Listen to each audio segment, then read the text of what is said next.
சங்கீதம் அதிகாரம் 10. கர்த்தாவே, ஏன் தூரத்தில் நிற்கிறீர்? ஆபத்து நேரிடுகிற சமயங்களில் நீர் ஏன் மறைந்திருக்கிறீர்? துன்மார்க்கன் தன் பெருமையினால் சிறுமைப்பட்டவனை கொடூரமாய் துன்பப்படுத்துகிறான். அவர்கள் நினைத்த சதி மோசங்களில் அவர்களே அகப்படுவார்கள். துன்மார்க்கன் தன் உள்ளம் இச்சித்ததை பெற்றதினால் பெருமை பாராட்டி பொருளை அபரித்து தன்னை தான் போற்றி கர்த்தரை அசட்டை பண்ணுகிறான். துன்மார்க்கன் தன் கர்வத்தினால் தேவனை தேடா, அவன் நினைவுகள் எல்லாம் தேவன் இல்லை என்பதே. அவன் வழிகள் எப்போதும் கேடுள்ளவைகள், உம்முடைய தீர்ப்புகள் அவன் பார்வைக்கு எட்டாமல் மிகவும் உயரமாயிருக்கிறது. தன் எதிராளிகள் எல்லார் மேலும் சீறுகிறான். நான் அசைக்கப்படுவதில்லை, தலைமுறை தலைமுறை தோறும் தீங்கு என்னை அணுகுவதில்லை என்று தன் இருதயத்தில் சொல்லிக் கொள்ளுகிறான்.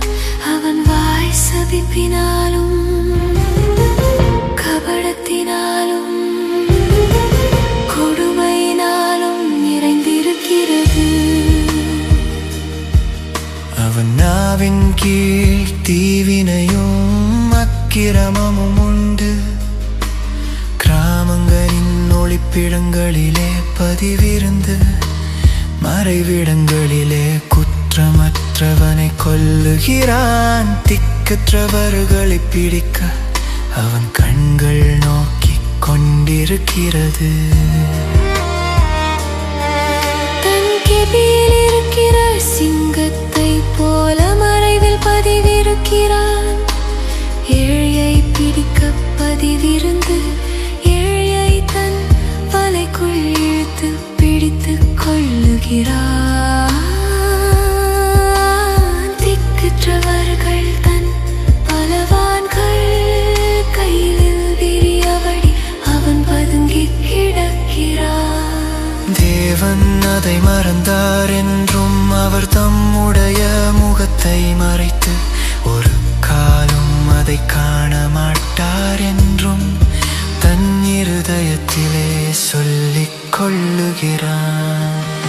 கர்த்தாவே, எழுந்தருளும் தேவனே,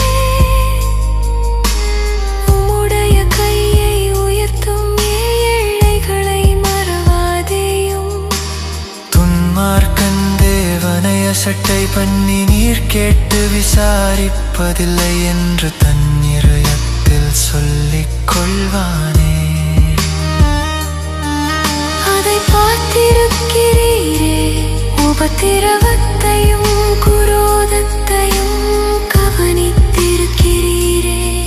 நீர் பதிலளிப்பீரே, ஏழையானவன் தன்னை உமக்கு ஒப்புவிக்கிறான். திக்கற்ற பிள்ளைகளுக்கு சகாயர் நீரே.